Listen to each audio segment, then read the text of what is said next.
Hello again. This is the old geezer.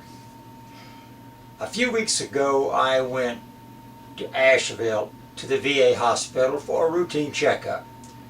I'm healthy at the moment. I hope to stay that way for a very long time. But there were a lot of old vets there who were not healthy. Some shuffled down the halls, others were in wheelchairs, some had no legs, some had one leg, some had no arm, some had one arm. It was a pitiful sight if you judge these old fellows by the way they looked. But if you consider how their injuries and infirmities came about, it wouldn't be a pitiful sight at all. It would be a sight of pride to know what they have done for our country. A few days ago, it was VE Day.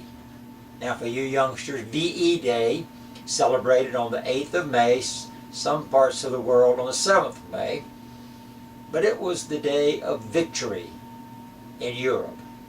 World War II was over on that front in Europe. It wasn't until September until it ended in the Pacific, but in May it was over in Europe. And the veterans started coming home, the men and the women who had served overseas. Some were broken, some were not. Some had mental problems, some did not. But in all cases, they were our veterans and part of that generation that is called the Great Generation. In a few days we will be celebrating Memorial Day, or actually not so much celebrating, but taking a day of remembrance. And that is for those who have fallen in the line of duty, protecting our country from enemies. Graves all over the country will be decorated. In fact, originally it was called Decoration Day. There will be prayers, there will be ceremonies, and there will be remembrance.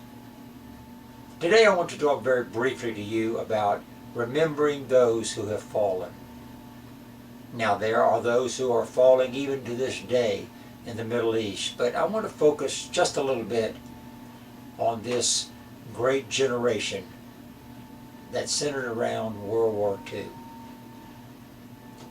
There were ladies who, this side of the ocean while the men were fighting, who were doing their duty, maintaining households and working jobs.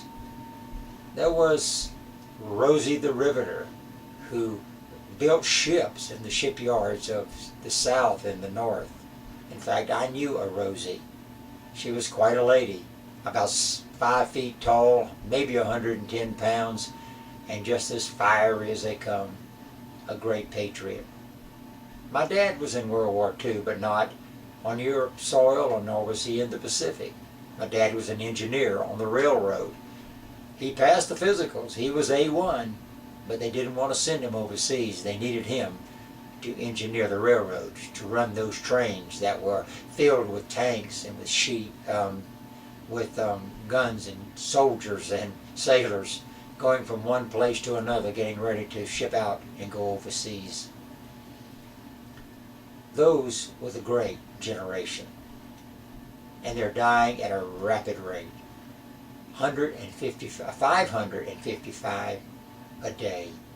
16 million served in some area or some facet of World War II. And there are only 1.7 million remaining today. So today let's honor our veterans. Let's let those that are living know that we love them. And let's remember those who passed and let their families know that we really appreciate the service they've done. I, as an American veteran, honor my brothers and my sisters. I hope you will too. So this is the old geezer. Keep praying, keep reading your Bible, and once in a while I think it's a good idea if you've studied your Constitution. So God bless you all, and I'll see you next time.